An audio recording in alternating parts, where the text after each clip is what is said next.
Hello, good morning दोस्तों। हमारे GK गुरु take channel में आपका स्वागत है। आज हम आपके लिए चतुर्थ श्रेणी कर्मचारी की राजस्थान की सबसे बड़ी भर्ती परीक्षा है, जिसके लिए साइंस का टॉपिक दे रखा है, विज्ञान का, जनरल साइंस का, जिसमें मानव शरीर की संरचना, अंगतंत्र एवं मानव रोग, जिसमें परीक्षा में बार बार पूछे जाने वाले प्रश्नों को लेकर आए हैं। टॉप PYQs हैं दोस्तों। हमारी वीडियो से आपको साइंस के 5 क्वेश्चन जरूर मिलेंगे दोस्तों। हुबहू छपने वाली क्लास है दोस्तों। इस टॉपिक की आज तीसरी क्लास है। पहली 2 क्लास हमने करा दी हैं। 2 क्लासों में भी हमने महत्वपूर्ण टॉप PYQs ही कराए थे, जो प्रीवियस ईयर परीक्षा में पूछे गए टॉप PYQs हैं। आज तीसरी क्लास है, एक क्लास और होगी। ऐसे हम 4 क्लासों में इस टॉपिक के जितने भी प्रश्न आए हैं, राजस्थान की स्टेट की जितनी परीक्षाएं हुई हैं उसमें पूछे गए हैं, इस टॉपिक उन सभी प्रश्नों को हम सॉल्व करा रहे हैं। तो वीडियो को जरूर देखें दोस्तों, और वीडियो को एंड तक देखें। वीडियो को प्लीज़ लाइक ज़रूर करें। जो भाई हमारे जीके गुरु टेक चैनल के साथ नए जुड़े हैं, उनसे प्लीज़ रिक्वेस्ट है चैनल को सब्सक्राइब करें और अधिक से अधिक शेयर भी करें। जो भाई हमारे टेलीग्राम चैनल पर जुड़ना चाहते हैं, वो वीडियो की डिस्क्रिप्शन में जाएं और टेलीग्राम चैनल के लिंक पर क्लिक करें। टेलीग्राम चैनल को ज्वाइन कर सकते हैं, जिसकी PDF आपको, इस वीडियो की PDF और महत्वपूर्ण जानकारियाँ हैं वो आपको टेलीग्राम चैनल पर ही मिलेंगी। इस क्लास में हुबहू छपने वाले प्रश्न लेके आए हैं। कहते हैं दोस्तों कि करत करत अभ्यास के जड़मत उत्सुजान, रसरी आवत जात थे सिल पर पड़त निशान। तो आपको अपनी प्रिपरेशन जारी रखना है। आप जितना प्रिपरेशन करेंगे बचे हुए दिनों में, तो बहुत थोड़ा टाइम बचा है दोस्तों। आप जितना रिवीजन कर सकते हैं, जितना PYQ लगा सकते हैं, वो आपके लिए बहुत ही महत्वपूर्ण है। ये क्लास आपके लिए रामबाण साबित होंगी। क्लास को शुरू करते हैं। क्लास का पहला प्रश्न आपकी स्क्रीन पर है। पहला प्रश्न दे रखा है क्लास का कि मूत्र का पीला रंग किसकी मौजूदगी के कारण होता है। मूत्र का जो पीला रंग होता है वो किसकी मौजूदगी के कारण होता है। पित्त, लसीका, कोलेस्ट्रॉल, यूरोक्रोम के कारण। तो इसमें आपका सही जवाब हो जाएगा, वो हो जाएगा यूरोक्रोम के कारण। जो मूत्र होता है जिसका पीला रंग होता है वो यूरोक्रोम के कारण होता है। मूत्र का रंग पीला, मूत्र का रंग पीला होता है वो यूरोक्रोम के कारण होता है। इसमें यूरोक्रोम वर्णक पाया जाता है, जिसके कारण मूत्र का रंग पीला होता है। इस क्वेश्चन की व्याख्या भी देख सकते हैं दोस्तों। हमने संपूर्ण व्याख्या सहित सीरीज लेके आए हैं, आपके लिए महत्वपूर्ण है। मूत्र संवाहक वाहिनियों में बनता है। मूत्र अम्लीय होता है। मूत्र का हल्का पीला रंग उसमें उपस्थित यूरोक्रोम वर्णक के कारण होता है। सामान्य मूत्र में 95% जल होता है, 2% लवण होता है। ये मूत्र का सूत्र होता है। 2.6% यूरिया होता है, 0.3% यूरिक एसिड होता है तथा क्रिएटिन होती है। इसका रंग यूरोक्रोम के कारण क्या होता है, पीला होता है। मूत्र का pH मान होता है वो 6 तक होता है, 4.5 से 8 तक रेंज होती है इसकी। मूत्र में एल्यूमिनिन नहीं होता है, इसकी उपस्थिति को एल्ब्यूनीरिया कहते हैं। एल्ब्यूनीरिया कहते हैं। मूत्र में तीव्र गंध होती है, वो अमोनिया के कारण आती है। NH3 के कारण मूत्र में जो गंध आती है मूत्र में से, वो अमोनिया के कारण आती है। आपका अगला सवाल है, हेलने का लूप पाया जाता है वृक्क में, अमाशय में, अग्नाशय में, वृषण में। तो हेलने का लूप पाया जाता है वो आपका वृक्क में पाया जाता है। ऑप्शन 1 आपका सही जवाब हो जाएगा। जिन भाइयों ने अभी तक हमारी वीडियो को लाइक नहीं किया, उनसे प्लीज रिक्वेस्ट है वीडियो को लाइक जरूर करें। अगला सवाल दे रखा है आपका, मानव शरीर की सबसे बड़ी मिश्रित ग्रंथि कौन सी है। बहुत ही महत्वपूर्ण क्वेश्चन है दोस्तों। थाइमस, यकृत, अग्नाशय, प्लीहा। तो मानव शरीर की सबसे बड़ी मिश्रित ग्रंथि होती है वो आपकी अग्नाशय होती है। ऑप्शन 3 आपका सही जवाब हो जाएगा। अग्नाशय है मानव शरीर की सबसे बड़ी मिश्रित ग्रंथि है। यह उदर गुहा में आमाशय के पीछे स्थित लगभग 15 सेंटीमीटर लंबी गुलाबी रंग की मिश्रित ग्रंथि होती है। मनुष्य के अग्नाशय में लगभग 15 से 20 लाख अंतःस्रावी ग्रंथियां कोशिकाएं होती हैं, जिसे लैंगर हैंस की दूपिकाएं कहते हैं। इसमें 4 प्रकार की कोशिकाएं होती हैं जो विशिष्ट हार्मोन स्रावित करती हैं। Alpha cell, glucagon, beta cell, insulin, delta cell, somatostatin. ये आपकी प्रमुख ग्रंथियां होती हैं।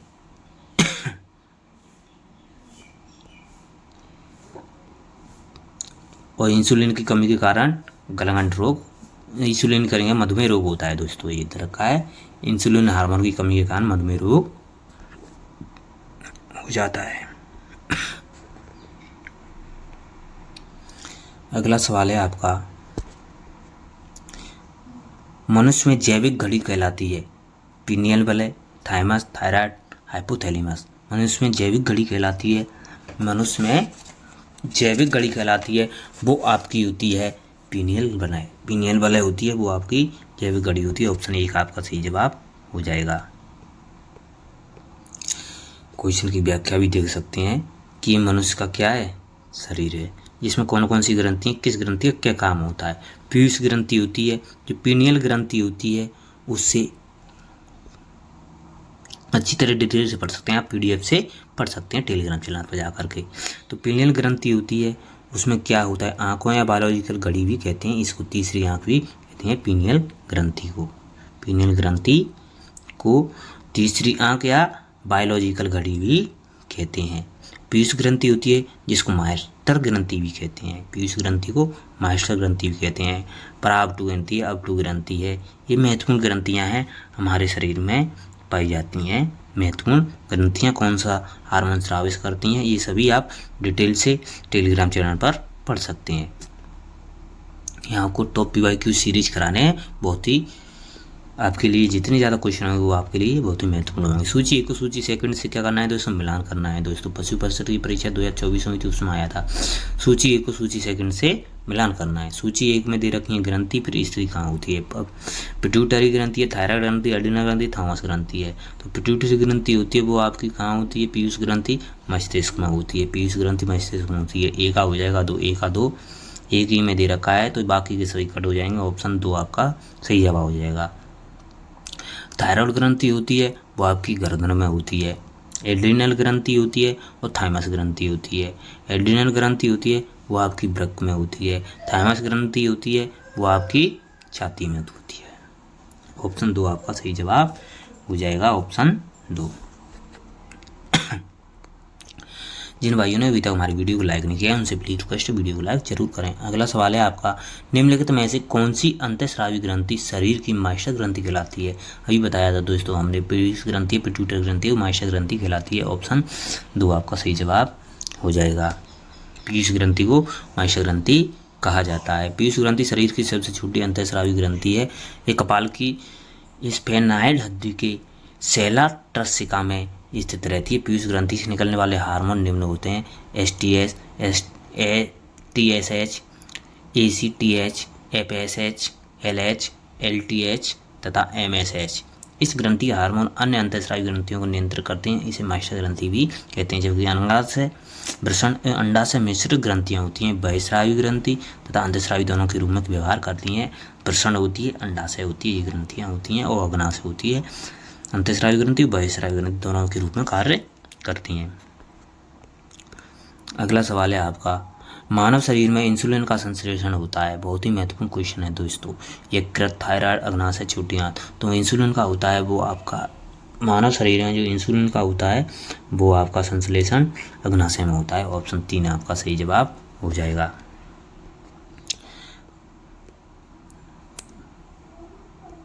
इंसुलिन अग्नाशय के एक भाग लैंगरहैज़ की द्वीपिका की कोशिकाओं द्वारा स्रावित होता है। इसकी खोज बेटिंग वेस्ट ने 1921 में की थी। ग्लूकोज से ग्लाइकोजन बनने की क्रिया को नियंत्रित करता है। इंसुलिन को अल्प श्रावण से मधुमेह या डायबिटीज नामक रोग हो जाता है। इंसुलिन कमी से मधुमेह रोग हो जाता है। इंसुलिन के अपश्रावण से मधुमेह तथा अश्रवण से हाइपोग्लाइसीमिया रोग हो जाता है। ज़्यादा श्रावण होगा तो हाइपोग्लाइसीमिया रोग हो जाता है। मधुमेह रोग में मनुष्य के रुधिर में ग्लूकोज की मात्रा क्या हो जाती है, बढ़ जाती है। ये होता है मधुमेह रोग। जिन भाइयों ने अभी तक हमारी वीडियो को लाइक नहीं किया उनसे प्लीज रिक्वेस्ट है वीडियो को लाइक जरूर करें। वह ग्रंथि जो मनुष्य इंसुलिन का श्रवण करती है कौन सी है, और इंसुलिन के लगातार कम श्रवण से क्या हो जाता है। तो इंसुलिन श्रवण करती है वो आपकी अग्नाशय ग्रंथि करती है। कौन सा रोग हो जाता है, मधुमेह रोग हो जाता है। ऑप्शन 3 आपका सही जवाब हो जाएगा। अगला सवाल है आपका, हमारे शरीर में रक्त शर्करा के स्तर को नियंत्रित करने वाला हार्मोन कौन सा है? Adrenaline, insulin, thyroxine, testosterone. तो रक्त शर्करा को स्तर को नियंत्रित करने वाला हार्मोन होता है, वो आपका होता है इंसुलिन हार्मोन। ऑप्शन 2 आपका सही जवाब हो जाएगा। अगला सवाल है आपका, ग्रंथि जो मनुष्य के शरीर में हार्मोन के साथ एंजाइम का भी स्रावण करती है तथा शर्करा के स्तर को नियंत्रित करती है, वो कौन सी है? अभी पढ़ा था दोस्तों। कौन सी ग्रंथि है? एड्रिनल ग्रंथि है। कौन सी ग्रंथि है? एड्रिनल ग्रंथि है। अद्वरक ग्रंथि भी कहते हैं जिसको। ऑप्शन 3 आपका सही जवाब हो जाएगा। नहीं, एड्रिनल ग्रंथि नहीं है सर, अग्नाशय ग्रंथि अभी पढ़ा था। इंसुलिन हार्मोन निकलता है वो अग्नाशय ग्रंथि से निकलता है। ऑप्शन 4 आपका सही जवाब हो जाएगा, पैनक्रियास एंटिल अग्नाशय। चेंज कर लेना, आंसर 4 होगा। अगला सवाल है आपका, निम्नलिखित में से कौन सा मानव नर जनन तंत्र का भाग नहीं है? शुक्राशय, फैलोपियन नलिका, शुक्रवाहिका वृषण। तो मानव जनन तंत्र का भाग नहीं है, वो आपका फैलोपियन नलिका है। ऑप्शन 2 आपका सही जवाब हो जाएगा। नर जनन तंत्र होते हैं वो आपके वृषण कोश, शुक्रवाहिनी, शुक्राशय, प्रोटेस्ट ग्रंथि, मूत्रमार्ग, ये सभी क्या होते हैं? नर जनन तंत्र होते हैं। मादा जनन तंत्र होते हैं वो आपके अंडाशय, अंडवाहिनी, गर्भाशय तथा योनि होते हैं। अगला सवाल है आपका, निम्नलिखित में से कौन सा मानव नर प्रजनन तंत्र का भाग है? गर्भाशय, मूत्रमार्ग, प्रोस्टेट ग्रंथि, डिंब वाहिका, शुक्रवाहिका। अभी पूछा था दोस्तों। तो मानव नर प्रजनन तंत्र के भाग हैं वो आपके हो जाएंगे BC और E। BC और E, मूत्रमार्ग हो या प्रोस्टेट हो या शुक्रवाहिका हो जाएगा, BC और E। ऑप्शन 3 आपका सही जवाब हो जाएगा। अगला सवाल है आपका, किस हार्मोन को आपातकालीन हार्मोन भी कहते हैं?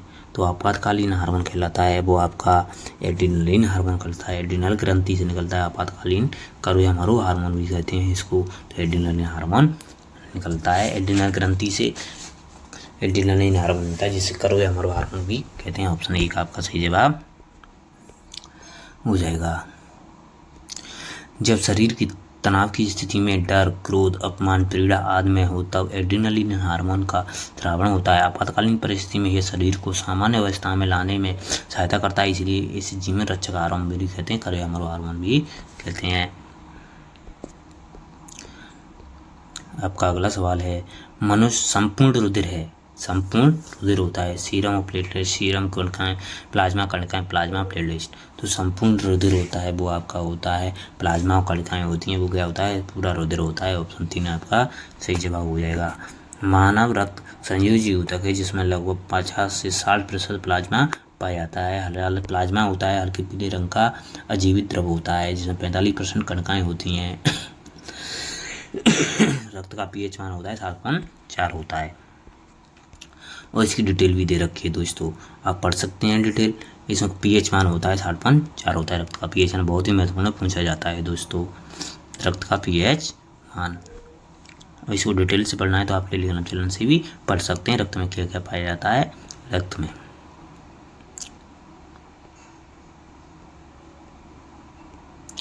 अगला सवाल है आपका, रक्त कोशिकाओं में जो शरीर को सूक्ष्म जीवों और अन्य बाहरी पदार्थों से सुरक्षित रखती हैं वे कहलाती हैं रक्ताणु, श्वेताणु, पित्तकाणु, लसिकाणु। तो रक्त कोशिकाएं जो शरीर के सूक्ष्म जीवों और अन्य बाहरी पदार्थों से सुरक्षित रहती हैं वे आपकी कहलाती हैं श्वेताणु कहलाती हैं। ऑप्शन 2 आपका सही जवाब हो जाएगा। जिन भाइयों ने अभी तक हमारी वीडियो को लाइक नहीं किया उनसे प्लीज़ रिक्वेस्ट है वीडियो को लाइक जरूर करें। आपका अगला सवाल दे रखा है, मनुष्य में हीमोग्लोबिन पाया जाता है रुधिर कणिकाओं में, श्वेत रक्त कणिकाओं में, लाल रक्त कणिकाओं में, रुधिर प्लाज्मा में। तो मनुष्य में जो हीमोग्लोबिन पाया जाता है वो आपका लाल रक्त कणिकाओं में पाया जाता है, RBC में पाया जाता है, RBC में पाया जाता है हीमोग्लोबिन। तो ऑप्शन 3 आपका सही जवाब हो जाएगा। डिटेल है कि लाल रुधिर कणिकाएं जो RBC में हीमोग्लोबिन नामक पदार्थ पाया जाता है जो कि हीम नामक लाल रंग का पदार्थ है तथा ग्लोबिन नामक प्रोटीन का बना होता है जिसके कारण रक्त का रंग लाल होता है। हीमोग्लोबिन में ग्लोबिन नामक लोह युक्त प्रोटीन है जो ऑक्सीजन एवं कार्बन डाइऑक्साइड से संयोग करने की क्षमता रखता है। यह ऑक्सीजन और संवहन का कार्य करता है हीमोग्लोबिन, इसलिए इसको श्वसन रंगा भी कहते हैं। श्वसन रंगा भी कहते हैं। ऑक्सीजन के परिवहन में सहायक होता है हीमोग्लोबिन। हीमोग्लोबिन की मात्रा में कमी होने पर रक्त क्षीणता नामक रोग हो जाता है। हीमोग्लोबिन प्रोटीन होता है।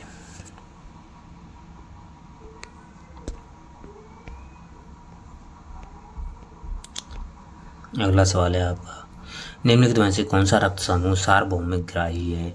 कौन सा रक्त समूह है वो सार्वभौमिक ग्राही होता है? बहुत ही अच्छा सवाल है दोस्तों, बहुत ही महत्वपूर्ण सवाल है दोस्तों, इम्पोर्टेंट लगा लो इसको। O positive, O negative, A B positive, A B negative, A B positive. तो रक्त समूह जो सार्वभौमिक ग्राही होता है, सभी से ग्रहण करता है, सर्वग्राही होता है, वो आपका ए बी पॉजिटिव होता है। ए बी पॉजिटिव होता है, सभी से ग्रहण करता है रक्त को। ऑप्शन 4 आपका सही जवाब हो जाएगा। बहुत ही महत्वपूर्ण क्वेश्चन है दोस्तों। चार्ट को भी देख सकते हैं, चार्ट दे रखा है दोस्तों कि चार्ट में जो ए पॉजिटिव है, ओ है, ओ ब्लड ग्रुप होता है, वो रुधिर केवल ओ ग्रुप से ही ले सकता है। ओ होता है वो जी सर्वदाता है, सभी को दे सकता है। ओ पॉजिटिव होता है, सभी को दे सकता है। ए बी ग्रुप होता है, वो सभी से ले सकता है। ए बी के ग्रुप होता है, वो सभी से ले सकता है। बी ग्रुप होता है। अगला सवाल है, रुधिर प्रदान के दौरान किस रुधिर समूह का व्यक्ति सार्वभौमिक दाता होता है? सार्वभौमिक दाता ओ समूह का होता है। ऑप्शन 4 आपका सही जवाब हो जाएगा। बहुत ही महत्वपूर्ण सवाल है दोस्तों, रुधिर से सवाल आपको जरूर मिलेगा। थैंक यू दोस्तों, धन्यवाद। अगर आपको वीडियो पसंद आई है तो लाइक करें और अधिक से अधिक शेयर भी करें। वीडियो को अधिक से अधिक शेयर भी करें। जो